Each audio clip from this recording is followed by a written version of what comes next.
Nasa kustodiya na kan otoridad ang duwang individual na pigkukonsiderar ng mga most wanted sa Placer Masbate. Inot na nadakop ang number 1 most wanted person kan banwaan ni si alias Reno Bardida, 65 anyos, may agom para umaasan residente kan Barangay Puro, parehong banwaan, alas 5:17 din hapon kan nakalihis na Miyerkules, Hulyo 31. Naaresto ang akusado sa kusog kan mandamiento de aresto na pigpaluwas ni Honorable Filo Barega Tambago, ang acting presiding judge kan RTC 5th Judicial Regional Branch 49 Kataingan Masbate kan Setyembre 22, 2023 para sa kasong murder na mayong rekomendadong piyansa. Basado sa report kan Masbate PPO, miyembro man ang suspect kan Communist Terrorist Group bilang milisya ng bayan kan Platon 3, larangang 2, Kilusang Guerrilla South Bicol Regional Party Committee o BRPC na pinamamayuhang kan sarong nagngangaran na Reynaldo Mallejon Edusdos alias KRM na nag-ooperar sa ika-tercer distrito kan Masbate.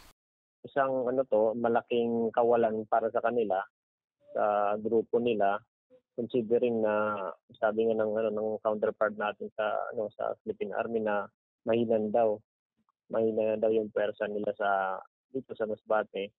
So mas lalo pang hihina yung pwersa nila sa pagkahuli nitong isang membro nila.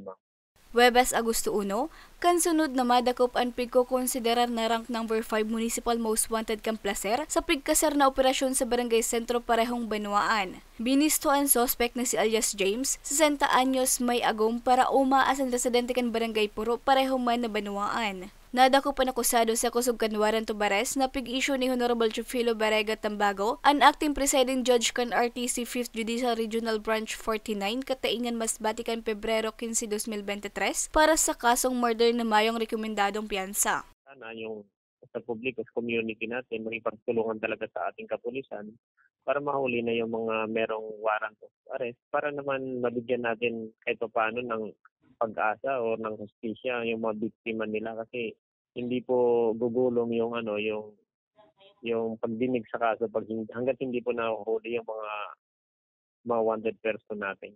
Sa presente, nasa kustodiya na inikan otoridad para sa magkakanigong disposisyon as in dokumentasyon. Para sa mga baratang tatak Bicol, Regine Boy.